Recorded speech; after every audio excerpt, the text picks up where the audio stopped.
So welcome to our panel discussion today about how can Africa create more high potential entrepreneurs. I want to say that, Africa is on the rise, and, by the year 2050, there will be 2 billion Africans. Among the fastest growing economies, among the top 10, 5 of them are Africans. So just give you 2 figures. We don't want too many of them. But we have to pay tribute to the Women Forum, because I've been coming here for 5 years maybe. And right from the beginning, Africa has been a concern. And the Women's Forum has always invited African women, African business leaders, African women leaders, and they are very much part of the forum. And this year we are very glad to be that there is an African delegation. So Africa has a status of guest of honor, and we want to thank the forum for that. Today we have a fantastic panel. But before we start discussing entrepreneurship, I would like to introduce you our host, who is Mr. Zoe Dean Smith from Swaziland. She's program manager of the Coca-Cola Africa Foundation, a member of the jury of the Cartier Women's Initiative Award. So she will say a few words to us. Okay, thank you. Good afternoon, everybody. It's a great honor to be here. I was at the first forum in, I think, 2006, and I've only missed one since then. And it's been a great honor to be a part of the Cartier Women's Initiative Awards. Our panel discussion this afternoon is going to be about how we can develop high-profile women entrepreneurs in Africa. And I think we're already doing that to a great extent. It's one of my great excitements about being part of the Cartier Awards is to actually see what is coming out of Africa each year. And what's been very interesting for me to watch is how the applications have changed over the years. So in the first year, we had a few focuses on sort of natural organic beauty products, that kind of thing. And as time is going on, I'm starting to see more needs-driven interventions, a lot of innovation. For example, this year, 2 of our projects, one is about toilets in the slums of Nairobi, and an amazing entity which is also addressing organic fertilizer and helping to tap into the electricity of Kenya through the byproducts of that toilet program.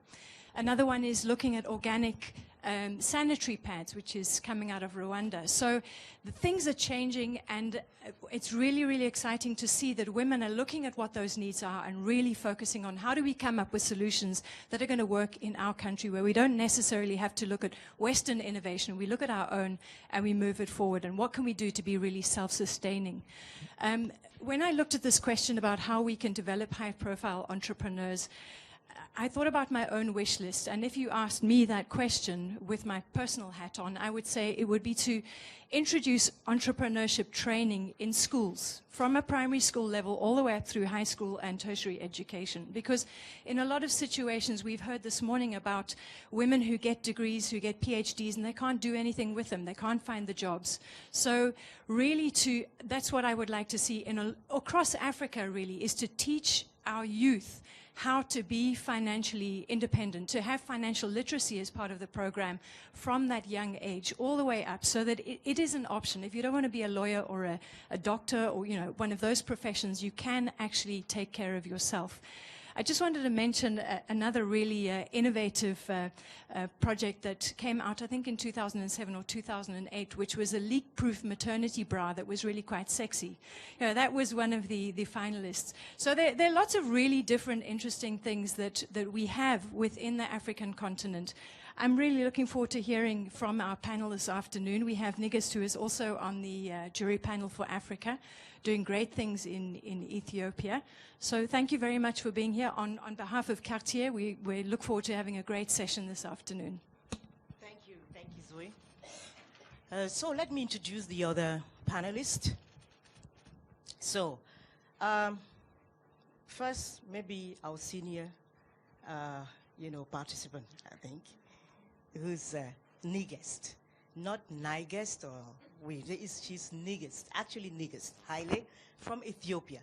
And she's well known in Africa, among African women, because she has started a very well-expected initiative with a women's bank in Ethiopia. We know we've been discussing the problems, how can we help women grow their businesses, and one of the problems we face is money, access to equity, access to banking system. And now she's been working on it, and she will tell us a few words about, she will tell us a lot about that initiative. Also, as you mentioned, she's member of the jury of the Cartier Women's Award. And next to her is the only man of our session, but I know he doesn't feel lonely, do you? Who's from South Africa. Alan is founder of and CEO of Race Corp, but he's been helping entrepreneurs, helping companies to grow, to start, and taking shares, participating in partnerships in those companies. And one of his motto is no business plan. He doesn't believe in business plan, and he will tell us about that. And next to him is a wonderful lady from Tanzania. Susan Mashibe is Susan Mashibe is engineer in maintenance engineer. She learned that in the US, and she's a certified commercial pilot, and she has a company called Tanzanite Jet Center in Arusha, and she will tell us about that. She doesn't look like somebody who is in a walking suit as a mechanic, but sometimes she does. And she's been elected most Fortune, most powerful woman mentee of 2011. So very outstanding lady. And last not least is our youngest panelist, who's Anne Amuzu from Ghana. Anne is a software developer. She has a company, she co-founded a company called Nandi Mobile to help service companies. You will tell us about that. And she is also a graduate of Meltwater Entrepreneurial School of Technology and has been taking part in all kind of organizations and having a lot of awards. So this is our panel.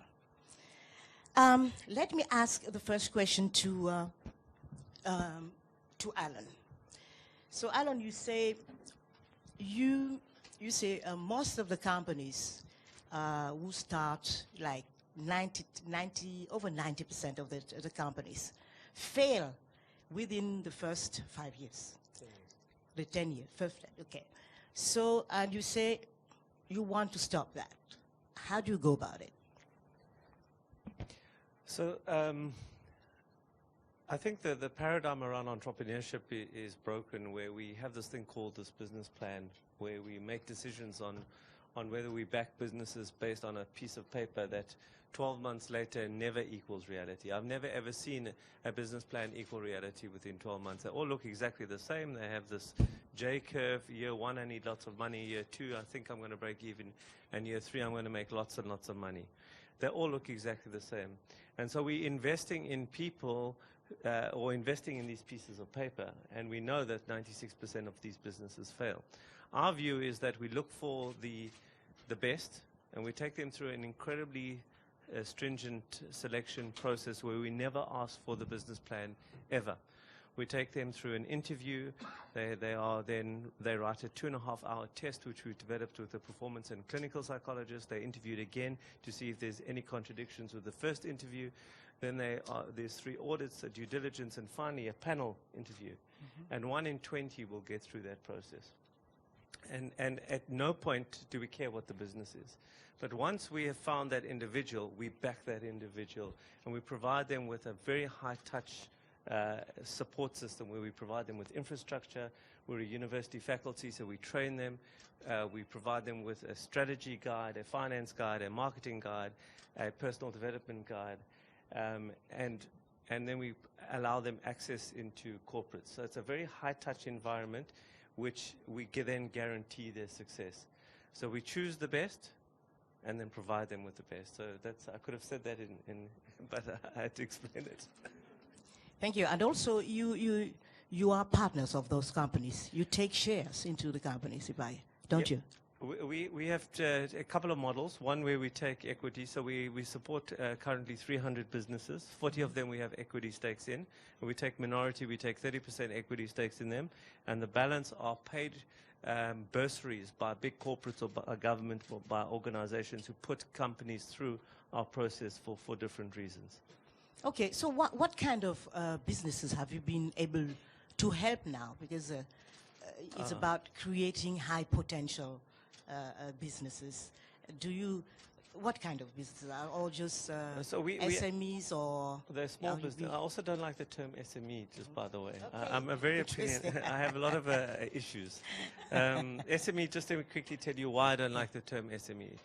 SME, small, medium enterprise, if you ever have started a business when you're small or micro, you have very different issues to a medium-sized business.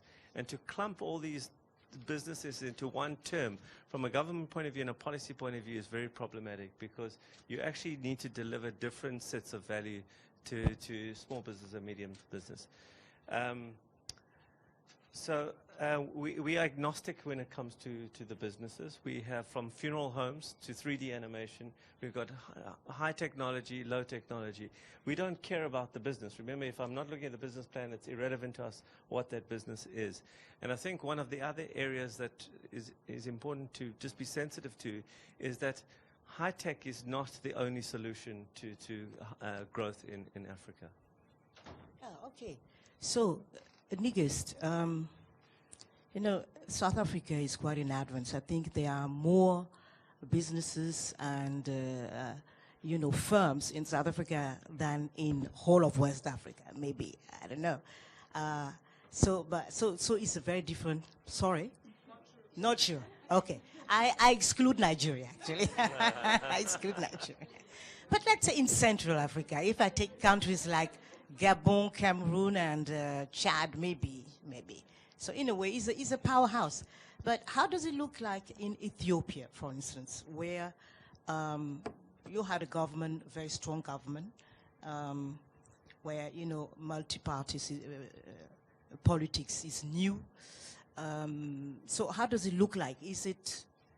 Does it help entrepreneurship? Does it stimulate it? Thank you. There is a political will supporting creating a conducive business environment, but that doesn't mean that's a preferential treatment for women.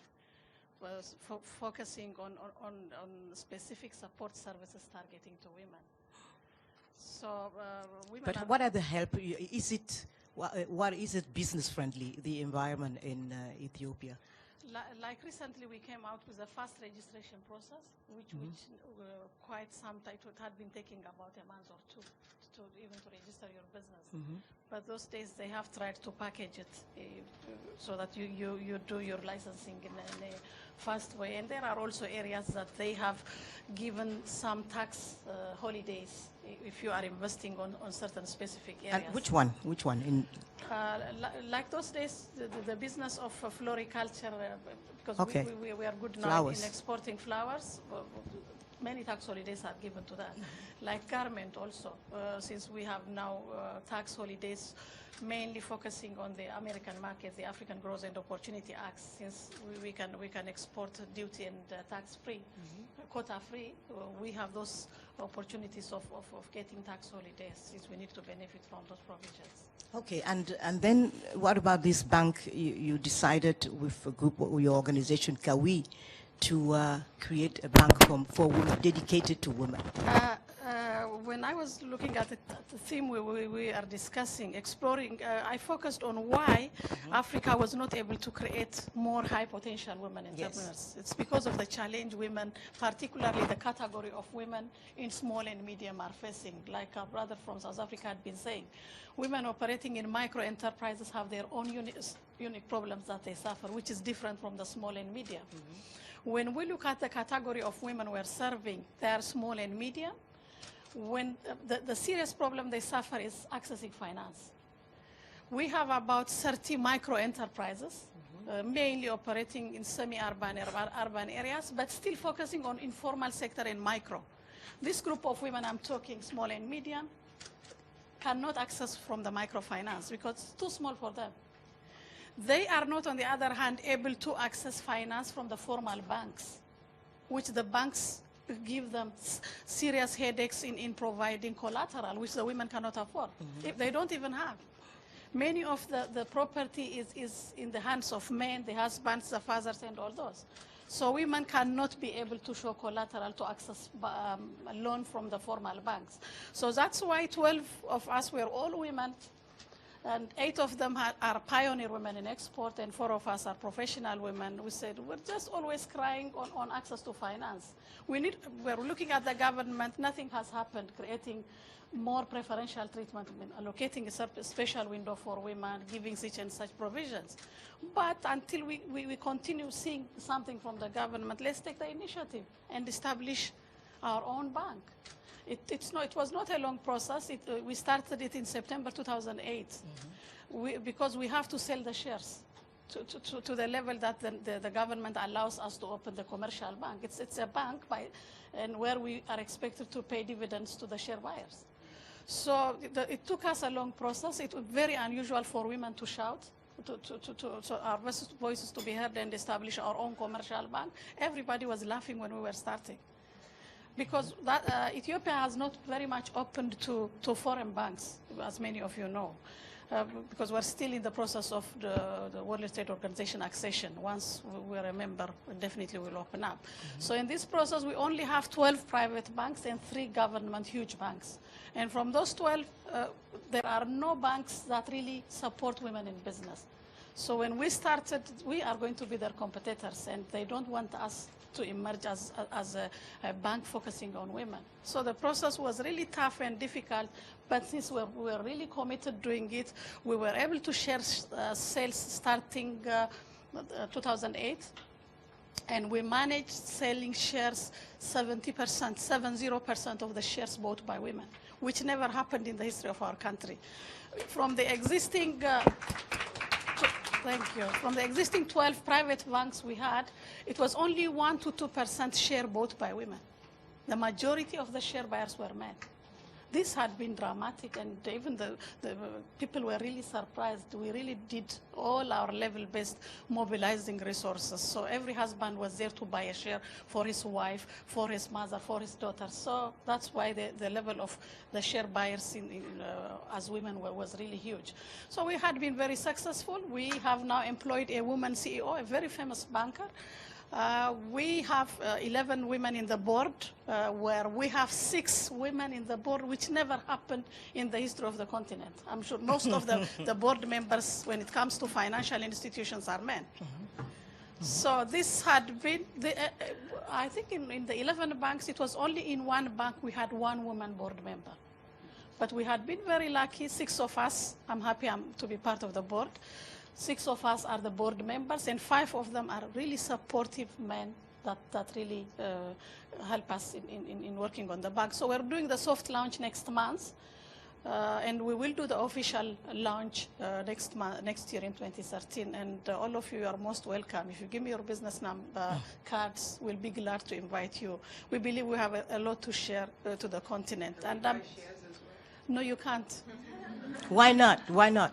You know, not only for a foreigner, let me tell you, we have Ethiopian diaspora that are Ethiopians by birth, but Americans or Europeans by nationality. By nationality, they're not allowed. You know, this depends on each of our yes, those things are very tough in Ethiopia, like owning land. You're only for Ethiopians. Yeah. Huh? We have. I'm not sure, but I have heard one in Tanzania. They opened last year Women's Bank, but unfortunately 90-something% of the share is government. So we haven't had any single share of the government in our bank. It's all owned by, the majority owned by women and the rest by men. Let me ask you something. Now, you say that would be a bank to support women. But will it not be like other banks? As soon as you're there, you start with rules and do the same. You say, you know, there's a logic. You say, we need to make money, we need to have collaterals, we need to, you know, all of these kind of things. You can't imagine in Ethiopia, in a country like Ethiopia, we have very stringent controlling system where the Ethiopian National Bank is controlling all the private banks. So we operate under any other bank, but we are allowed to open a very special window for women, which we're going to build their capacities. For your surprise in our country, I don't know yours, women are not able to produce bankable project documents. That's where in most of the areas they fail. So we want to provide them technical support on how best they can be able to produce bankable project documents, and also building their confidence. And in most cases, they don't go to the banks and face the loan officers. So we want to build that self-confidence and the negotiation capacity, not only to access finance from our bank, but also from all the existing banks operating in the country. Oh, thank you. Thank you. I think it's a very interesting experience. Give her a hand. Now, you know, Susan, you are, you know, engineer in, you know, I have a hard time to say you are, you know, in, okay, you are an engineer in aviation and you have that company. And I'm sure you are the only woman doing that. Okay. Can you explain us how it started when you were in the United States working and studying at the same time, and that at some time you decided to go back home and establish your company there? And I know it was related to September 11, 2001. It was right after you finished your studies, I think, around the same time, and you wanted to go into business, and, you know, the sector was the way we know. Can you tell us more about it? Okay, that is correct what you say, but I'll start a little bit back further. I guess in my career, the plan B has always been the most successful. And even to start as even how I got into aviation. I was 4 years old, so my parents were traveling away, taking my younger brother and a baby sister, leaving me behind. But even at 4 years old, I didn't cry. Oh, they are leaving me behind, take me with you. But I was so sad, and I thought if I could fly that airplane, they'll never leave me behind ever again.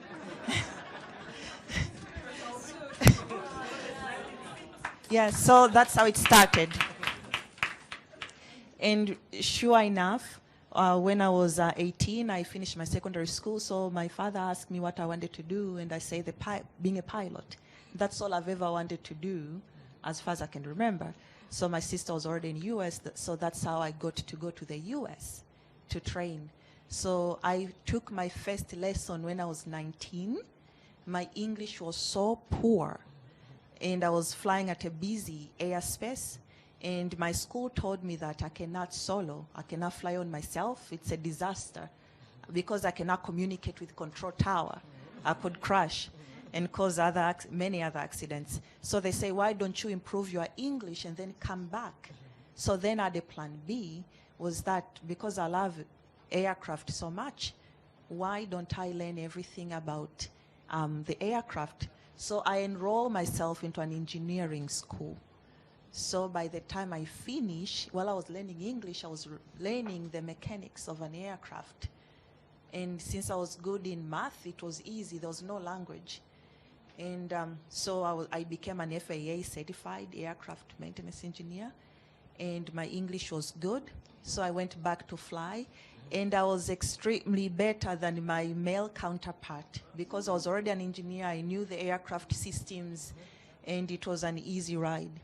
And I also worked as a maintenance engineer at night to fund my training. And so now I'm finishing almost all my training. And I have planned that I want to work for Delta Airlines. I want to be a captain on 777. And that's all and I knew it was going to happen. So next was to become a flight instructor, then go to work for the regional airlines like Delta Comair, then go to Delta. And Delta was already interested, even United was interested. At that time, the hiring was very high and they were looking for women, and if you're even a woman of color, it was even better. And if you're an engineer, even the best. So many of them were willing to sponsor my working visa once I have the minimum requirement. But that was in 2001. And so September 11 happened, and we saw the industry falling apart. So, and then no one could justify hiring a foreigner, woman or not woman, when Americans cannot have jobs. So I had 1 year before my visa expired in US, and I had to think of what to do. So I went back to Tanzania to try to find a job, and no one would hire me. The airlines there would not hire me. Because the kind of maintenance I used to do, I don't know exactly, maybe that was the excuse. They say I was overqualified. But I think because I used to do heavy inspection, it's called C-checks. You know, when an aircraft comes to our facility, you know, we take it apart, you know, use magnifying glasses and vernier calipers and everything. And it could be there for almost 3 months, and then it goes back. And the kind of aircraft that we worked on were the big corporation jets, like Procter & Gamble, Ford, all those kind of private jets. That's how that's how I got exposed to the industry. So when I could not find a job, I went back to the US, and we were doing a pre-purchase inspection for a Falcon jet going to South Africa. And my boss thought, oh, you know, we have a customer from Africa and we have an employee from Africa. Maybe they even know each other, you know.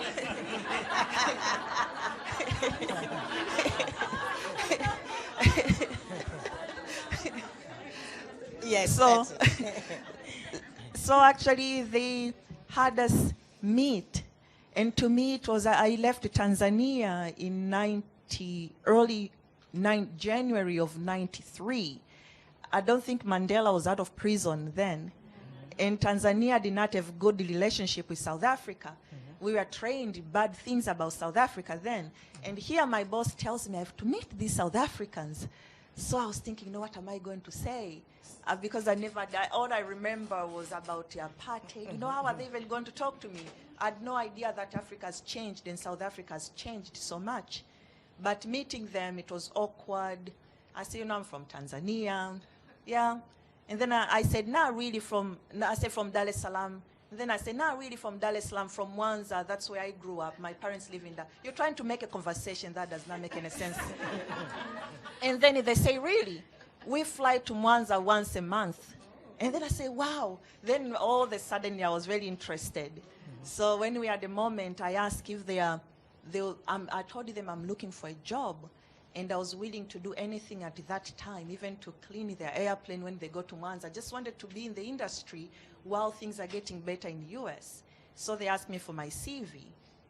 And when we met the next time, they said, with your experience and knowledge, why do you want to work for anyone? You know, they say, you know, we go with our private jets in your country. And in most part of Africa, the services are more toward the airlines and not private jets. So the people that I was even afraid to meet became my biggest mentor. And until today, they are my friends, and they've guided me throughout. And so that was how I had this idea to start the business, and I followed up, and I actually even I found there was a big annual convention for private jets. I asked my company if I can attend. Only the senior level executive attend. But I said I'll pay for myself, and I use my vacation time, just help me to get a pass to get in. And when I went to this event, it was actually October 2002. It is purely male-dominated and white male. So you are there, you know, you're a woman, you're African, you are a sport, you stood out, and everybody, you know, look at you, and people ask you, oh, so, what are you doing here? But it pays to be very honest, because when I was asking to go to that particular event, I did explain that I knew I had 1 year, and even my company could no longer sponsor my working visa. And I was looking to go home.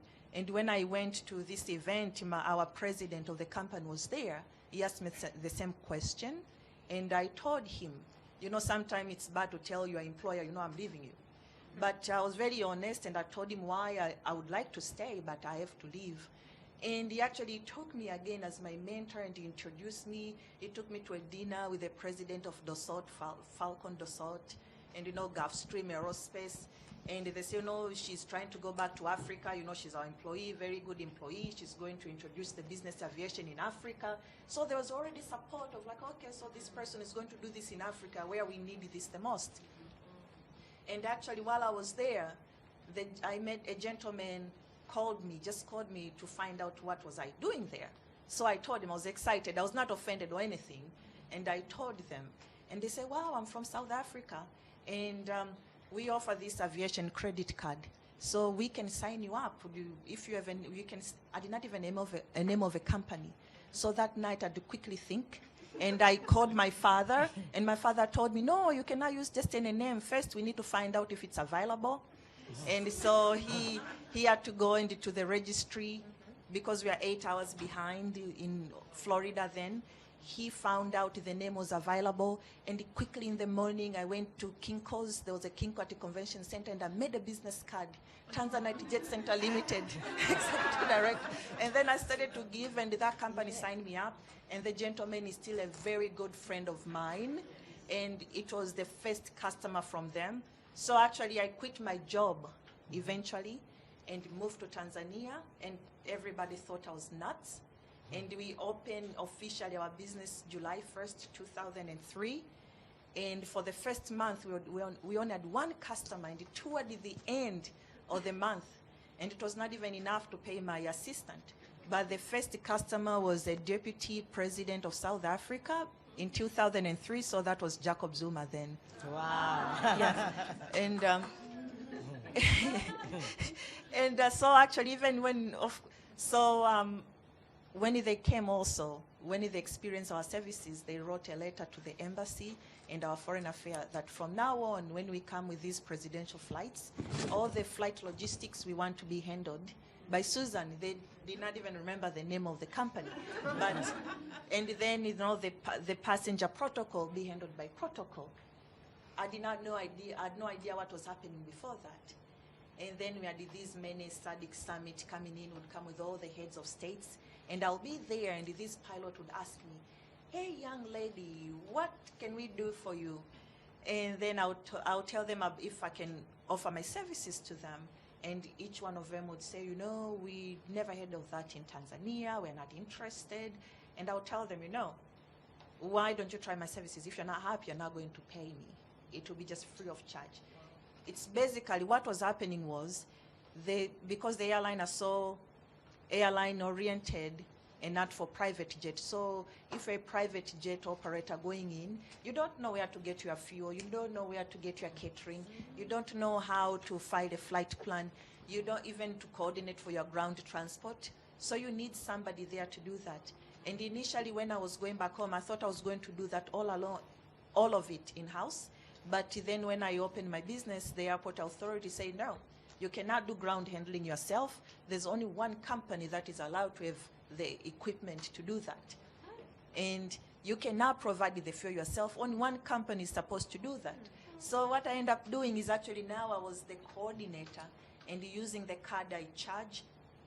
And so that's how it started. And actually these people, the presidential from SADC countries, they actually, when they saw what I did, actually they started now to give me more advice. And when I was billing them, they were tipping me twice as much for what I did. And then I knew Tanzania had one thing going on. The jet fuel was so low. Beside Cape Town and Cairo, many jets needed to stop somewhere. The services were so poor in Tanzania that they did not stop there. They would go to Nairobi or Mombasa. So now, because we are there, then the services were like smooth.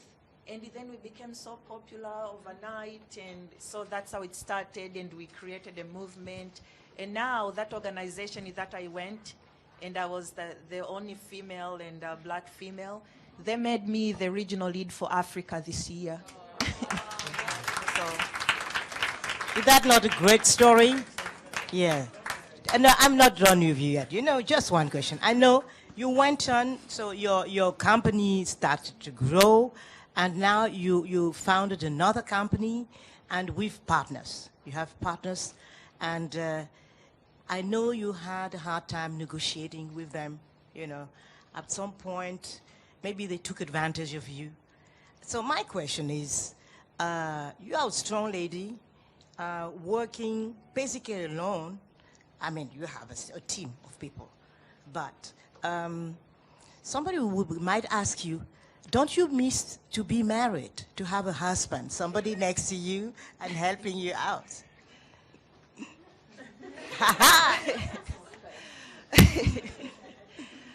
I'll be very honest. Yes. I don't even think about it. Great.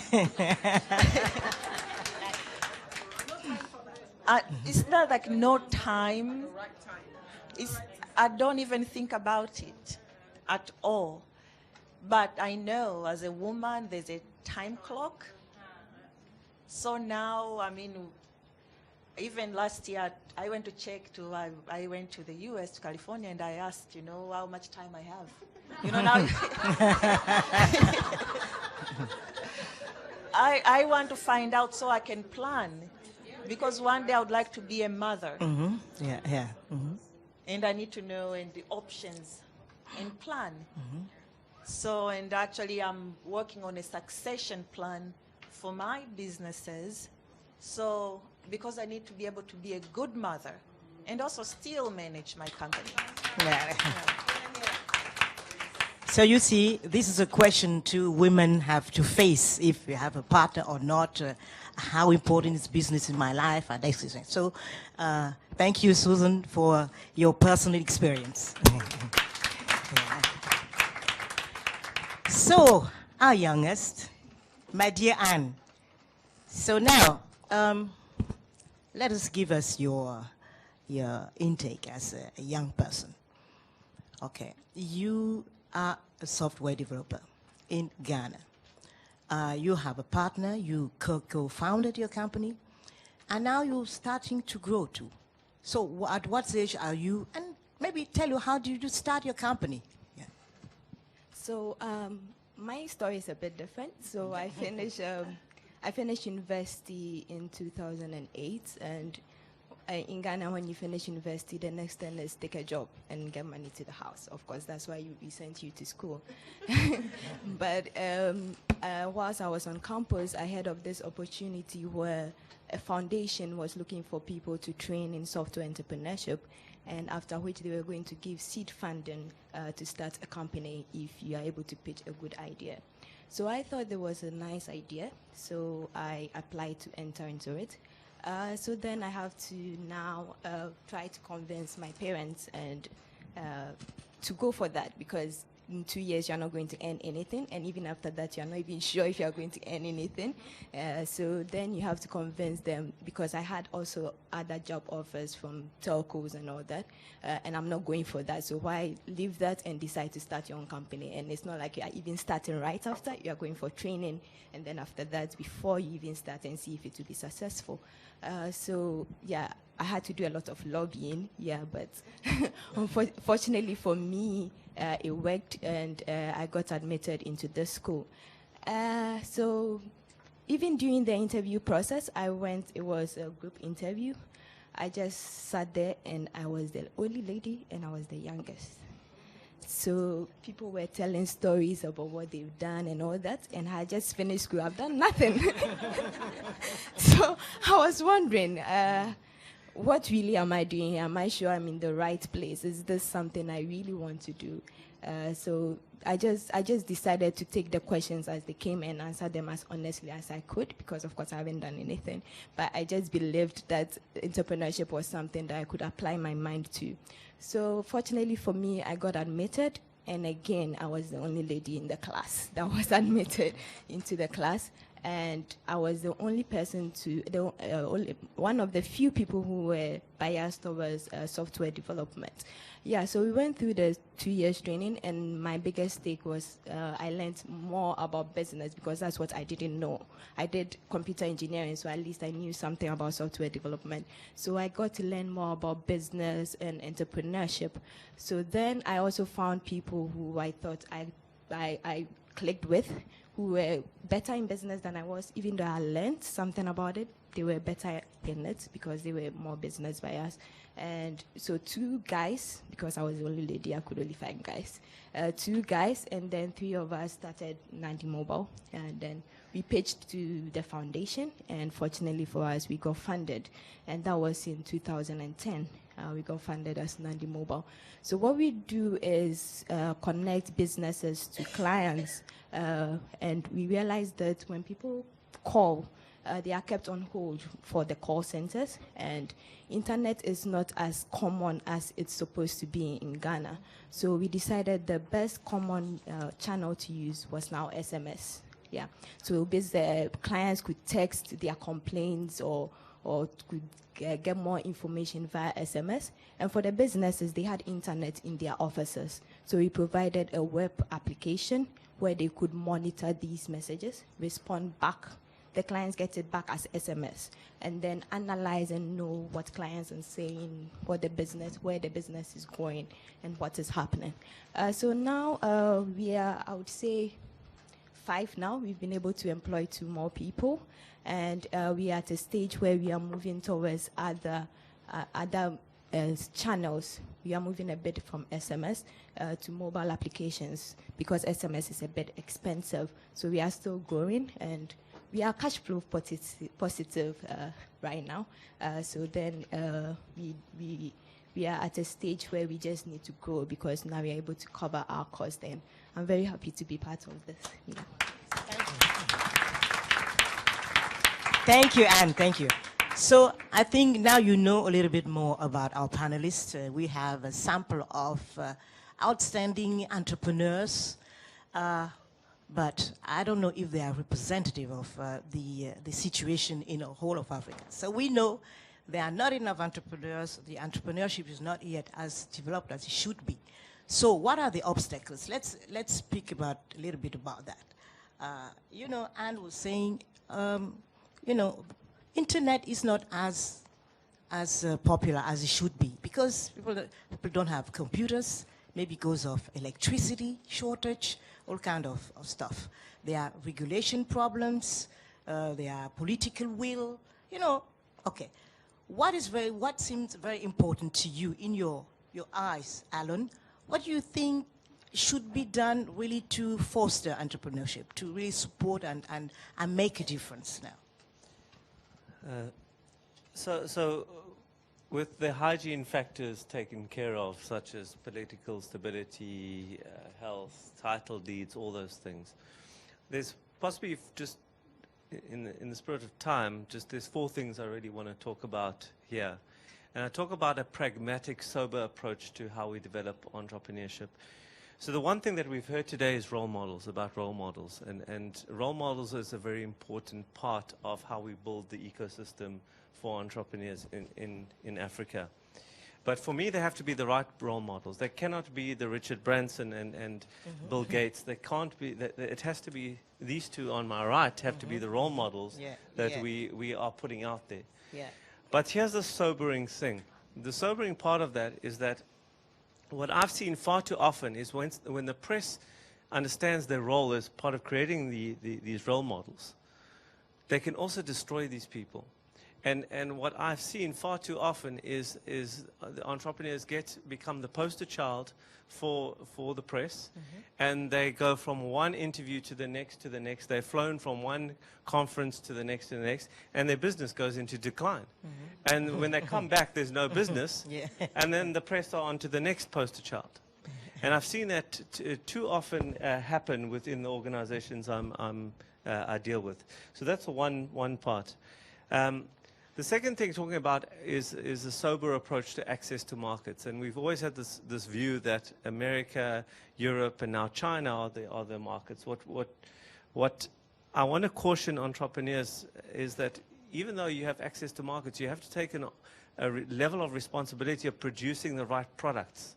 It can't be some more just beads with AIDS, with the AIDS sign on it. It can't be that.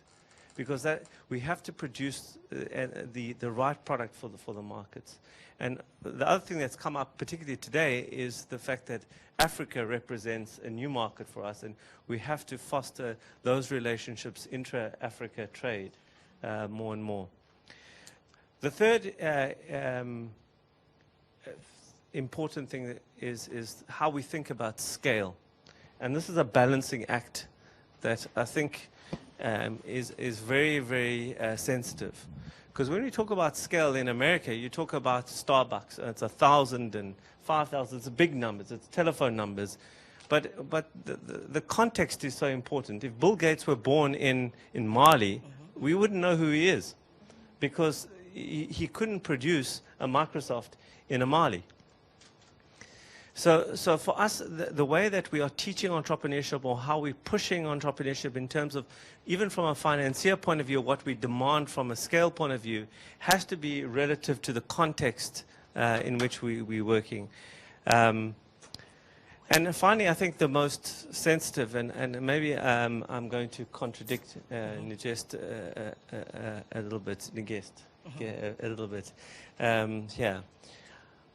I honestly don't think that finance is the number one issue. Okay, I don't think it's the number one issue. I've been called to many panels across the world where you have financiers from around the world looking for entrepreneurs to invest in. I think there is more money chasing good ideas than there are good ideas chasing money. And so for me, it's more important that we focus on a compelling economic right to exist. A compelling economic right to exist. If entrepreneurs are just producing another Me Too product, which is not compelling, has no economic right to exist, money won't flow to it. No matter if it's women, if it's men, it makes no difference. The money won't flow. And I think we need to spend a disproportionate amount of our efforts and time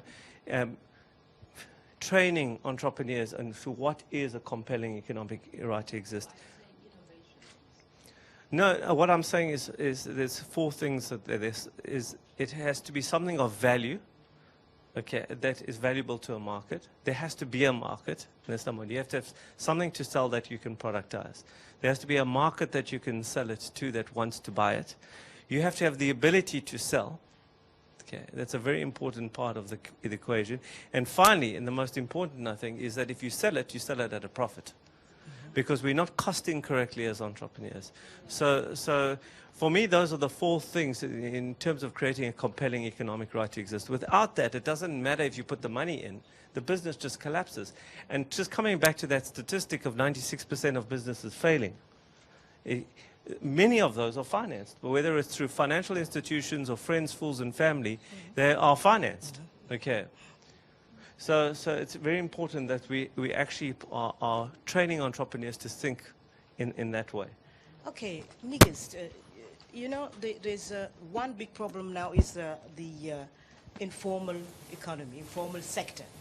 And women are supposed to be, well, I mean, women's business are to 90% in, I don't know the figures, in that informal sector. So do you accept that term, the term informal, or do you think it's important to register, or are there alternatives to that? What is your take on that question? I'm not sure in naming the term informal, but the reality we have in Africa is, like in my country, we have 70% of the micro enterprise operators are women. Where are they? Are in the informal sector. Yeah. As I was raising also this morning, we have a problem even in our centers. We serve the same category of women throughout the year because no new enterprises are adding to that club. Because most of the enterprises are subsistence businesses, so they remain there on that circle. Why do they remain there on that circle? What was the problem for them to graduate to the next level, which we were saying high potential? Why they cannot be high potential women entrepreneurs? Why they always remain in that? And why we always talk about women in Africa are always the majority in the informal sector? That's why we are saying they need facilities that can really help them to go to a level of that high level, high potential entrepreneurs level. In my country, they have a problem of working premises next to finance. Probably finance might be very much available in South Africa, but that's not the case in Ethiopia. You know, each of the realities of our countries are different.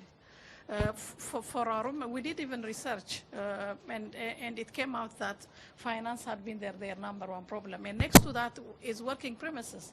They cannot afford buying land in lease, even take rents in prime places for shops and others. So building common facilities like business incubators can be a great solution because they cannot afford, and such kinds of investments should be done either by state or private sector investments that can take a lead role, which you don't usually see it in Africa.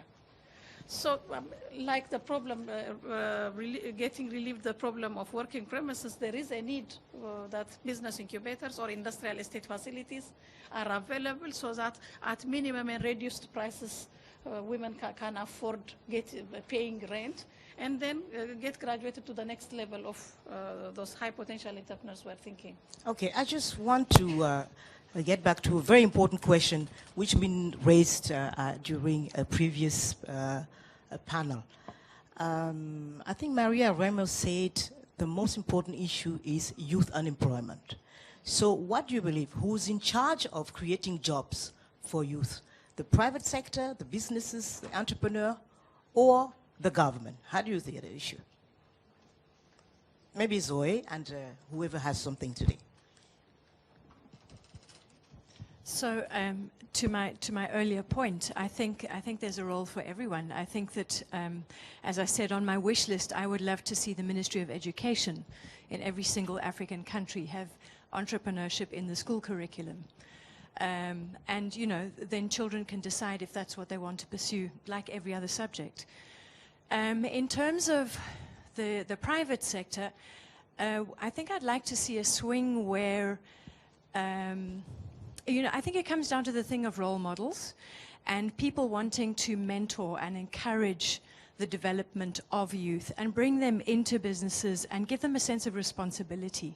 So it really is a case of identifying the right people to be those great role models, and as you say, not the Richard Bransons of the world, but the people who are really kicking some rear end across the continent, you know. Let me stop there and hand it over to someone. So if somebody wants to say something, and then we will take a few questions. I think you left one group out. It's the youth. Yeah. They're also responsible. Okay. You know, for creating their own jobs. And that needs to be the thinking. But that's tied into the role modeling and how we socialize the youth as well. But they definitely need to take some level of responsibility in creating their own destiny. Okay, so I just want to recognize a couple of very important women in this room. Okay, like Madam from Nigeria, who's, I think you are into furniture. Am I right? Okay, so maybe, because this session is, the aim of this session is to know a little bit better about the African delegation, about the women who are here today. So maybe I will give you the micro so that you can tell us a little bit about what you've been doing. And then if somebody has a question, we will take it too. So who's somebody? I have a micro to Madame. She will, oh, you don't have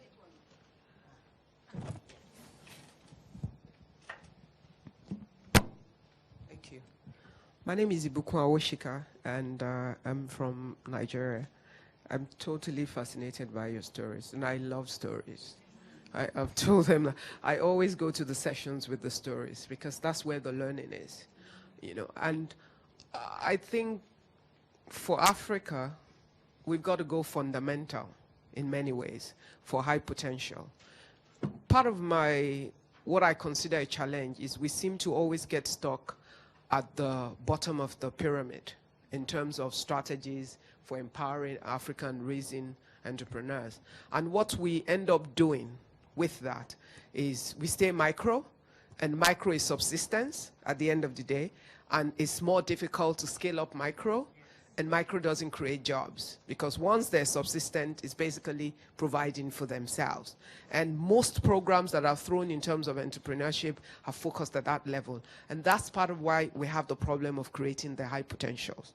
Now, for us to change the dynamics, we've got to go back to what Zoe said, the educational program. Because, you know, you look at entrepreneurs in isolation. But if a guy goes to medical school and he comes out of school and he sets up an hospital, he's become a business person. He's no longer a doctor. When he's running clinics, he's a doctor. Once he steps out to look at how that hospital runs, he's a businessman. And you see many private hospitals fail because they're driven by the doctors. Smart doctors, but failed hospitals.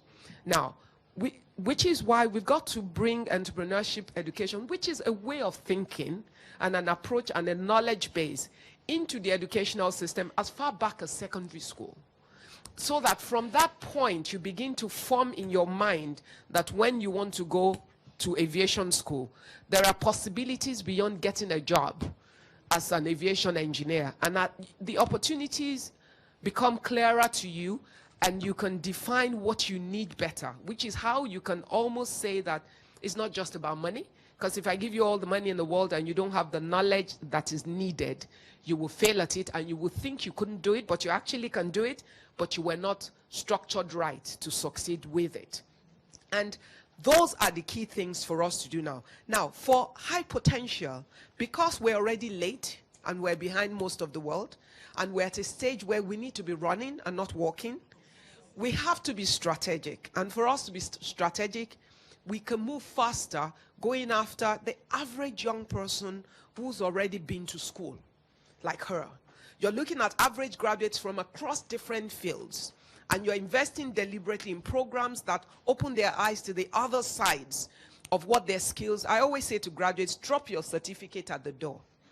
Because once you come out of the university, that's the end of that. Leave it there.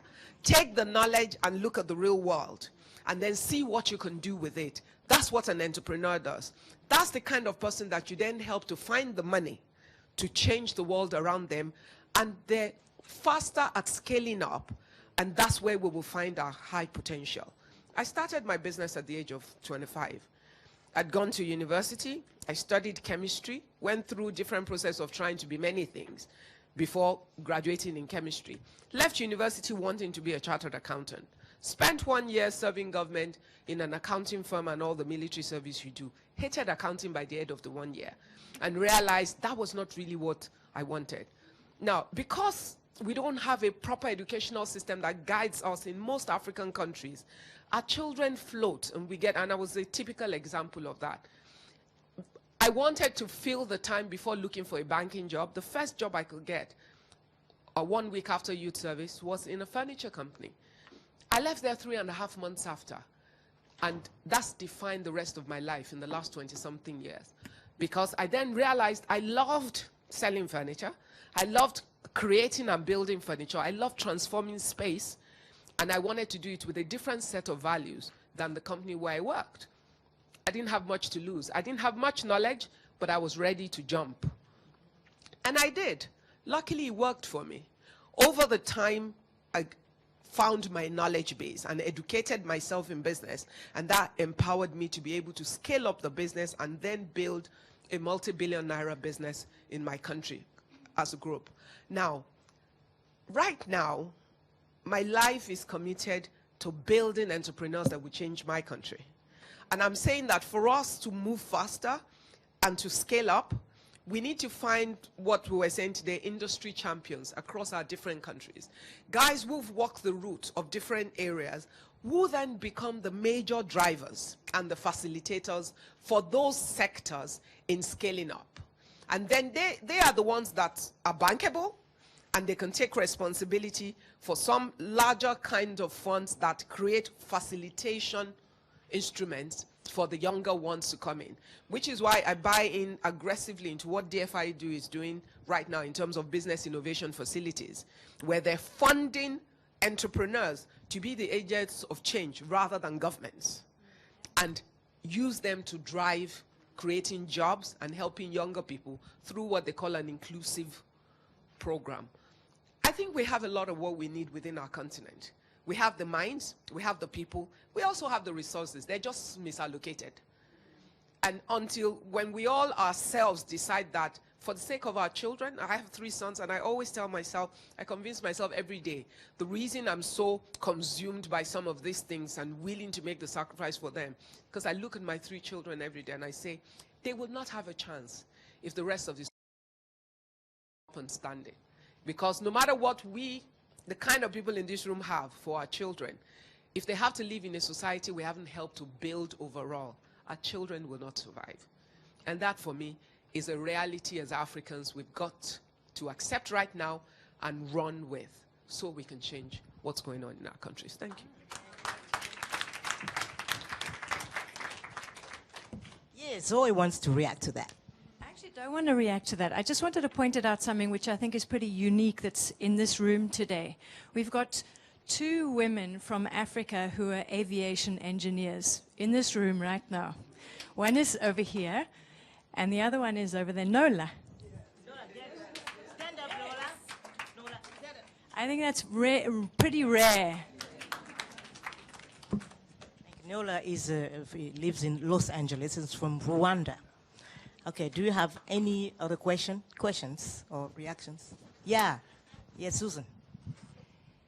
Maybe I can also add, someone mentioned a lot of focus is on the bottom, like the small, not the M. Yes, and I can say this, up to today, I've never received any help. And if I met somebody like Alan, when I started, I could have made the right choices. When you're an entrepreneur, you are driven by passion.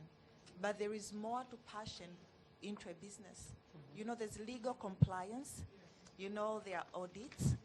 You don't know those things, and you don't get help on those, so you make bad decisions. Then, you know, the authority come after you. You don't know what you have done. It can really kill your business. And she said, I have more business. Yes, I have 2 businesses. One of them is about 5 years old. And so it's basically a very large American company from Texas. They wanted to have a foothold in Africa. They handpicked me to do that. I set it up for them, everything. First, they wanted to buy my company because of the influence we had in the region, but I didn't know the value of my company, even what to sell. So, but since they were interested in doing more regional, more continental, and more logistic, I say, I will help you set up. I will still continue to focus in Tanzania on the actual work, but I'll set up for you to cover all of Africa. I help incorporating the business for them. I recruited, I trained these people who are not even aviation background. I even neglected my company to manage it, to make sure it goes well. So basically we do these airspace clearances for private jets. over the continent. It's so many, so much movement now. In our first year, our turnover was over 6 million US dollar, and our profit was 1 million. I did a lot of that, but I did settle for 5%. And without me, they could not do so much. So those are the because you don't have anybody to advise you, don't know what you are worth, and you think, oh, you know.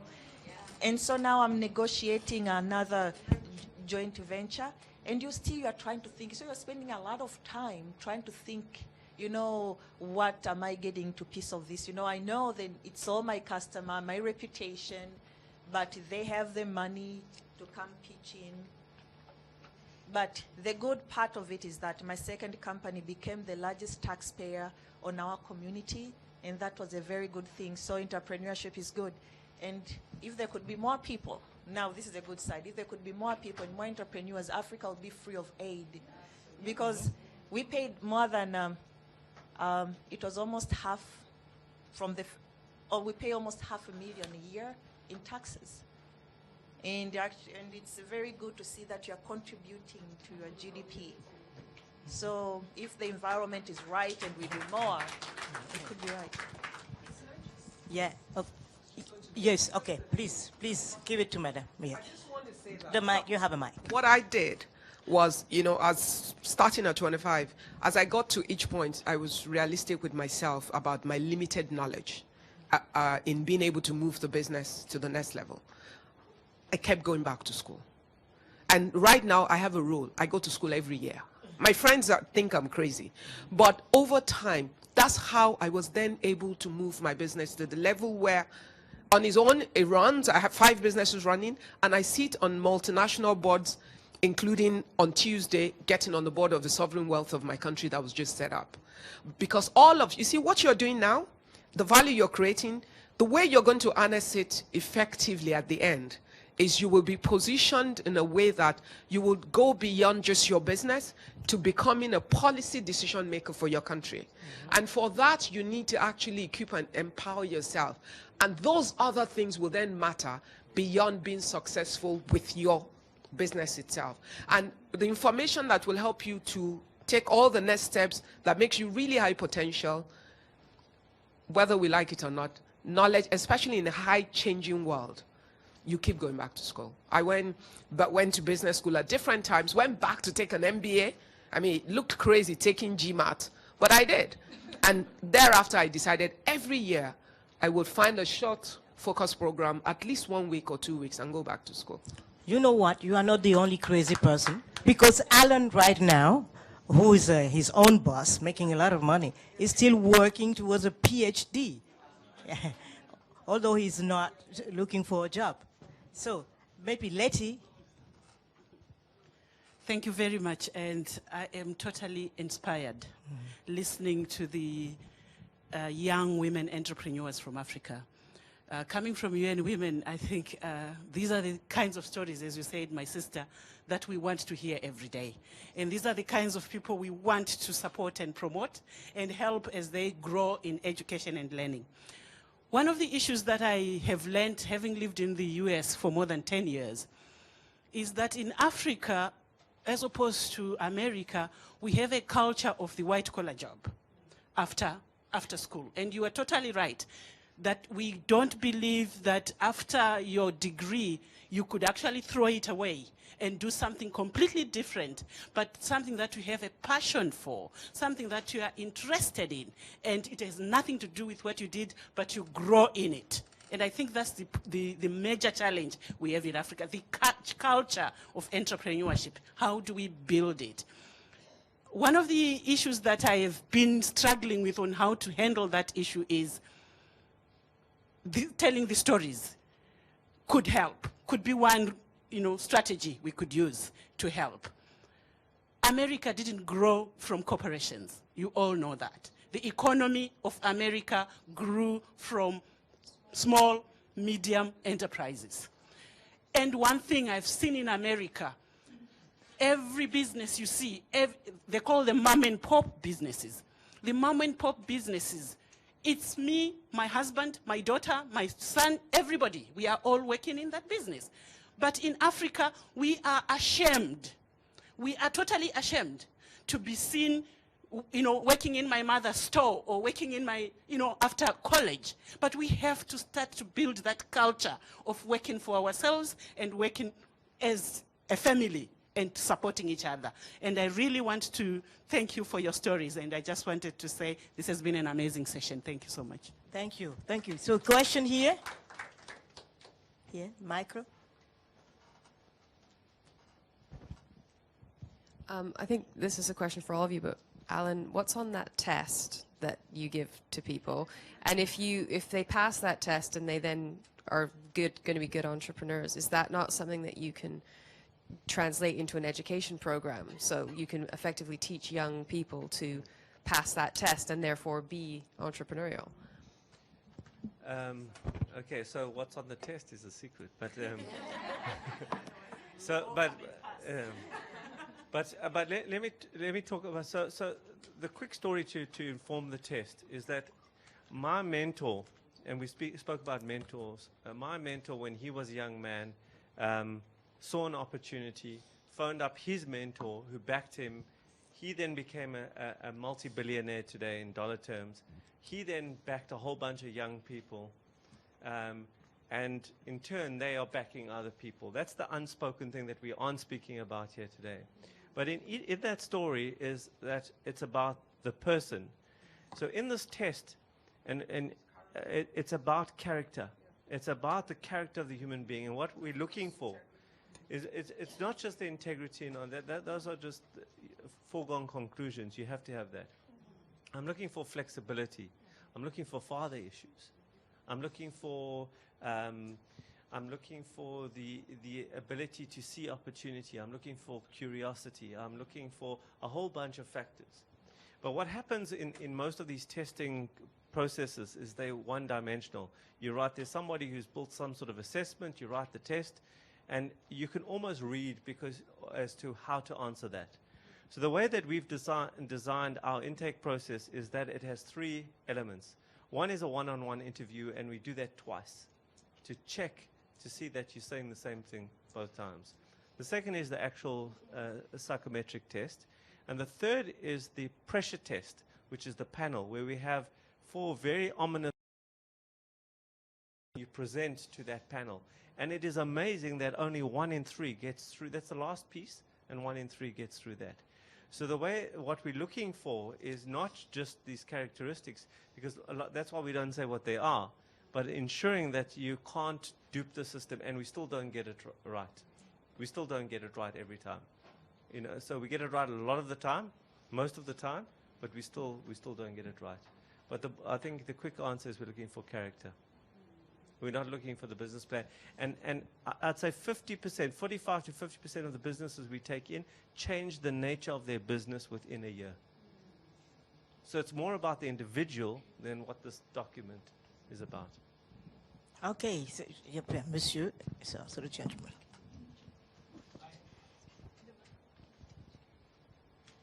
I had 2 questions for Alan, but one is, would Susan pass the test? Yes. But secondly, I think the question here was, could you reverse engineer the test to serve as guidelines that would help entrepreneurs? I mean, is that possible, or is it really a personality thing that's inbred? So I'm going to answer it in a weird way. If you don't pass the test, the assessment, we say we cannot help you. Race Corp cannot assist you. It does not mean you're not entrepreneurial. It means our process cannot assist you. So, for example, the ability to be flexible, the high internal locus of control that we're looking for. If your internal locus of control is too high, you might still be successful, but our program can't teach you. So the way that we've designed our test is to dovetail into and how we deliver. So the kind of people that pass our test are best suited to what we're delivering in our learning, in our guiding, etc. So they talk to one another. I don't know if I'm making sense, but it doesn't mean that somebody else would not be on. If they failed, they wouldn't be entrepreneurial. So whether Susan passes or not, in our world, it's irrelevant. It means that if she didn't pass, it means that we wouldn't be best suited to growing her. That's all. We're looking for alignment to our process, and we've built the test and our inputs to look for the same thing, so that there's a handshake of sorts between the two. I don't know if that makes sense. Yeah, gotcha. Okay, thank you, Alan. So, are there still questions or reactions, comments? Okay, so maybe, yeah. Alan. Oh, got it. Again, please say it again. So what percentage of people who pass the test are women? I wish I had. I can tell you how many women, what percentage of women are in our program. 65% of the entrepreneurs out of the 300 are female. And I've been in the press often saying that women are better entrepreneurs than men. Wow, Okay. bravo. And I'll tell you why. I'll tell you because it's an easy statement to make. Is because women in a men's world almost are overachieving. You heard in these stories, I was the only woman. There's a level of wanting to overachieve in that environment. And if you look at the research around minorities, any minority in an environment, minorities are generally more successful in a country than the majority. Yeah. And women in a society are, from an entrepreneurial point of view, are a minority. So there's an emphasis to overachieve. The second is that they get to the point a lot quicker. Okay. They don't have to speak about the football that happened on the weekend, the rugby, they don't have to, they get straight to the point. And they have to be, and we've heard this time and time again over the last 2 days, they have to be more efficient with the use of their time, given their other commitments. And that translates into, in my opinion, far better entrepreneurs. Okay, thank you. So maybe let's wrap up the session, and before we do so, maybe each of you would say what are the one point you would like most like the participant to take away from our session. So maybe we start with our youngest. Okay, Anne, up to you. What I would like to say is I think Africa is already entrepreneurial, because if you look at the informal sector, we have a lot of people who are doing their own things. So we have turned the thing upside down. If you are illiterate, you're entrepreneurial. If you are literate, you work for a company or you work for the government. Yeah, so it's not that we don't have it. It's just that we need to focus the people who are literate. It means our educational system is not helping us to develop our entrepreneurial skills. So it means that we need to put that perception. In Africa, if you ask a little boy, what would you like to be in future? I would like to be a doctor.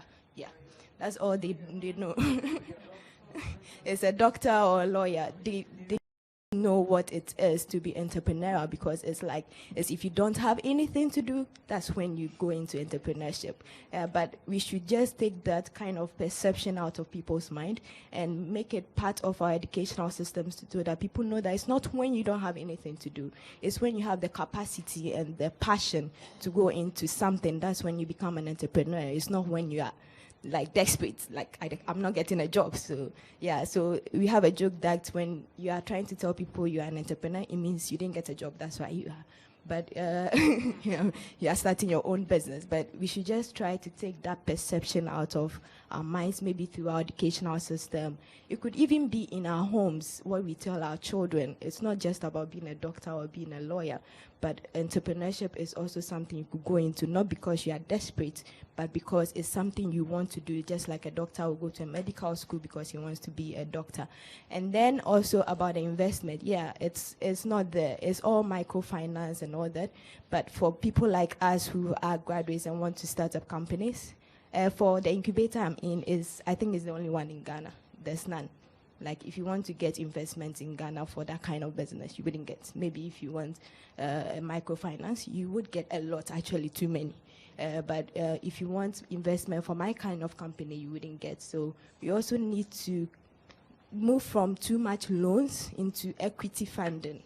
The loans are not going to help us. It's more about just have shares in the company and help the company grow. In that sense, you can add your knowledge to a company to help the company grow, rather than just give the money and let the company be.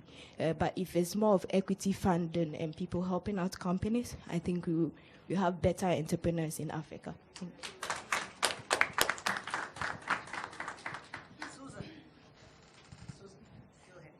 Okay. Unfortunately, I was one of those desperate who didn't have a job, so that's why I became an entrepreneur. But it worked out, and many people now see an entrepreneur also as an option. But what I can say is I wish to see more focus on the medium to help them grow to become big corporations. There's almost no focus there at all, and it's needed there the most. And for people here in Europe, so they say the growth is very little, but there's so much growth in Africa happening right now. Africa is lacking skills. Europe has skills surplus. You know, why can't we work together and benefit each other? Right now, what is happening, we have, we would like to work with Europe and other countries actually that can actually come in and teach us something. But now we don't have a choice. This is maybe a little bit off the subject, but we have now a lot of people who are coming in to invest in Africa with a shake of a briefcase, you know, bringing all the labor, not training our youth. We want our youth to have jobs, but I'm not saying anyone, but you know, that's what is happening now. So we are going to have this great infrastructure, but Africa can never learn to design their own bridges and roads and railway if we don't get a partner who comes in and invest and also empower the skill, because we want our youth to be sustainable in the future.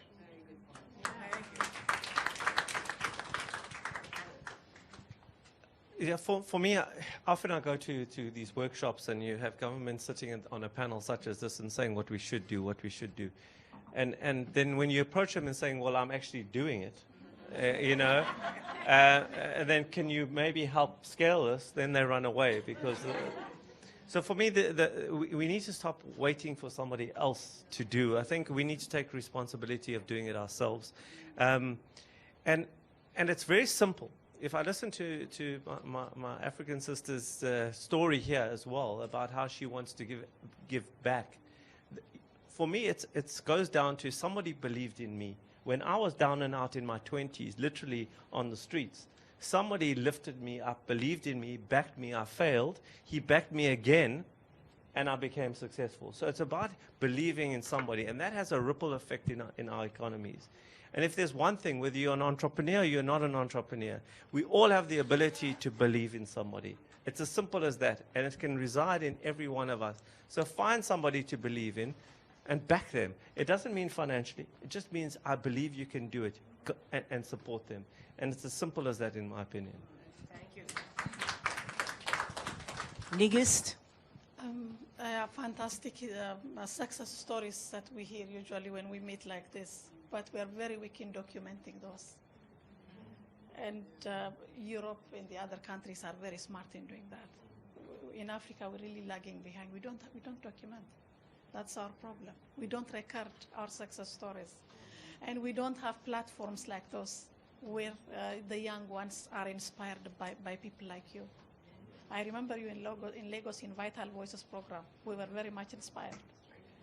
So I think that's how we create our successors. Otherwise, we don't remain here. You don't remain being strong, energetic like this. And while you are strong and surviving like this, we really need to act as Africans. Do we really have the platform in place, like the documentation in place, that we really continue inspiring and create the next generation? After all, you're passing by. So I think we really have a problem. Thanks to the Women's Forum, we usually come and network like this. But when are we going to have such sustainable networks? And we continue encouraging the young ones coming out, even using the existing networks that we are having in the region. Like we have the African Women Entrepreneurship Program, an initiative of Hillary Clinton, the US government, mainly focusing with the AGWA program, where the majority of our 40 African countries are part, out of 40 AGWA eligible countries. We have a very strong network on that. And I invite all of you in 2013, the AWEP, the African Women Entrepreneurship Program, we are having a parallel AGWA event in Addis in June 2013. I'm very glad to invite you. And we're going to have such kinds of, inviting such kind of women that can really inspire the youth Thank you very much. Thank you, Nigis. And now our last African lady from Swaziland, Zoe, who happens also to be our guest. Please. Thank you. I think just a couple of things. One thing that I'm just thinking about now while Nigist was talking would, next year at the forum, for me, what I would really like to see is the presence of young women. Women who are still in high school. You know, maybe each one of us bring one or get our governments to sponsor so that we have the people that we're targeting and talking about actually here, listening to the conversations and being inspired by the people that we're inspired by. I think in terms of entrepreneurship, I would like to see us focusing on reducing our dependence on aid and focusing on perhaps taking some of that entrepreneurship into meaningful contributions into communities. So, you know, there are great businesses that are going to benefit the person that owns the business. I would like to see maybe a little bit more that benefits the person who owns the business, but also that community, that country. So more role models, more focus on that. What can I do to add value to where I come from and who I represent? Thank you. Thank you to all of you. Very inspiring. Really, I think we can say it's up to us now. It's up to the women. Thank you. Okay, we just want to say something? Yeah, okay, go ahead. Yeah, it's still possible. I'm so sorry, but this is my continent, and I love my people.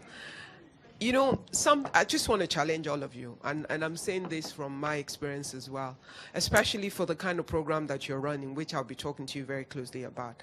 But I decided that for where we are and the scale we need to move to now, it's not even enough to have sessions and people in our program and get some young girls here, all of which would help us. But the numbers are so big, and we need to be moving at a much faster pace. So late last year, I started working on a program, coordinated the government of the state where I live, the bank that I sit on their board, and the largest development bank in my country into a project, which is called Ignite Enterprise. From, I think, 19th of October this month, we go live on TV. We've done the first season, which will be 6 months till April. And myself and a number of entrepreneurs were brought into the program, and we gathered 300 young entrepreneurs into a studio as a live audience of the recording. And we will be running on TV 3 times a week for the next 6 months in the first season. Now, the whole essence of that is to start a fire that cannot be put out. And then we designed into the program for every one person that is a part of that studio audience who qualified and got a certificate at the end in whatever way, they have to have what they call a pay-it-forward program. The pay-it-forward is that they then take the knowledge they've gained from the program and they design something for the community where they live, that they move it back. Now, this is something I hope we can continue for a long time until we get the fire burning to the level that we want. You have something, and it's okay to run it as a program within your company, but where we are now, we're not going to move fast enough. If you take your entire program and it becomes a live TV program, it would not only serve South Africa, all the countries around you would be able to benefit from it, and we can have a lot of cross-learning. I'm already certain I'm going to get the 2 of them into Nigeria on one of those programs. So there's cross-learning. But what I'm saying is where we are now, we've got to be running, not walking. And all our individual programs can only cause us to walk. So any medium that would turn it upside down, YouTube, internet, anything that gets to those young people and gets us to use the energy they have for the development of the continent, so the AIDS can go back and we can stand in dignity and honor that we have and create real value for our people. That's what I'm all about. And I know that's what you're all working about. But let's turn this on its head. Thank you. Thank you very much. Thank you for coming, and see you in the next session.